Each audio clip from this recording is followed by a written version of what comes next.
Hey dogs, this is Isaac Carthy here, and welcome back to Isaac Reviews 2021. DreamWorks, what's going on with you? You used to make some truly amazing films, and now they can barely pass above being mediocre. I mean, sure, Captain Underpants and How to Train Your Dragon 3 were good, but with the increasing amount of garbage DreamWorks seems to be throwing out recently, those are like putting an ice pack on a stab wound. The latest example of their deteriorating quality is with The Boss Baby Family Business, a sequel to possibly the studio's most WTF movie to date, The Boss Baby. Now yes, the first one was stupid, like really stupid, but I was kind of fascinated by how freaking insane it was, and I would keep thinking what completely random thing it would do next. And since it made $500 million at the worldwide box office, the world was blessed with a sequel released to both theaters and an NBC Universal streaming service, Peacock. I saw it in theaters since I hate myself, and to my unsurprisingness, this movie was also stupid, and I'm here to explain why. So let's get started. Now, the plot for this film is a bit easier to comprehend than the first one, but it's still really weird. Basically, several years after the events of the first film, Tim, the main kid from the first film, is now a dad with 2 children, and one of them, Tina, happens to be the new boss baby. And she has Tim and his brother team up with each other despite how they've grown apart after getting older, and stop an evil professor from having babies overthrow adults and take over the world. Yeah, this movie is just... I think you get the idea. Its plot is super disjointed, leading to some pretty bad pacing. There's plot points that are either unexplained or used for filler.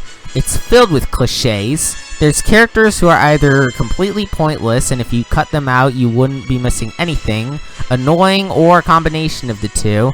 Its comedy is very hit and miss, with only a couple jokes being worth a chuckle, and the message on the importance of family and togetherness is way too forced and doesn't allow the audience to just take it in naturally and rather tries to cram it down their throat.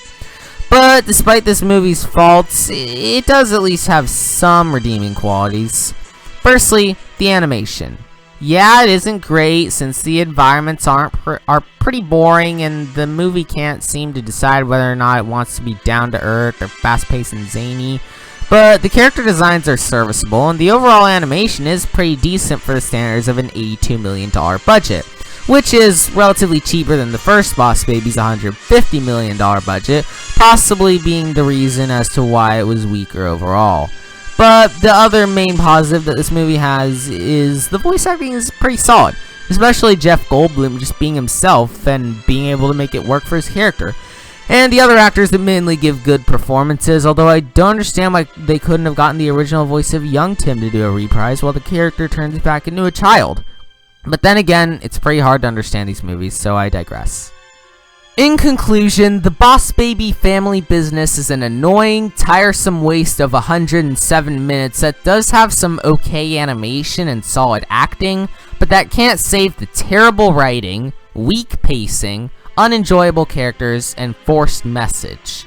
For my recommendation, it's probably better if you play this for any younger siblings or cousins under the age of 8, because otherwise, you won't be getting too much substance out of this. But it's The Boss Baby.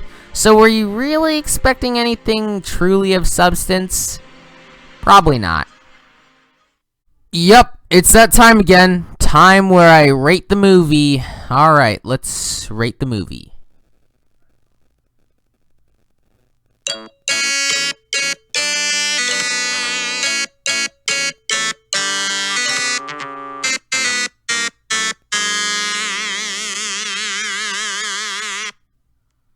And that's my rating for The Boss Baby Family Business.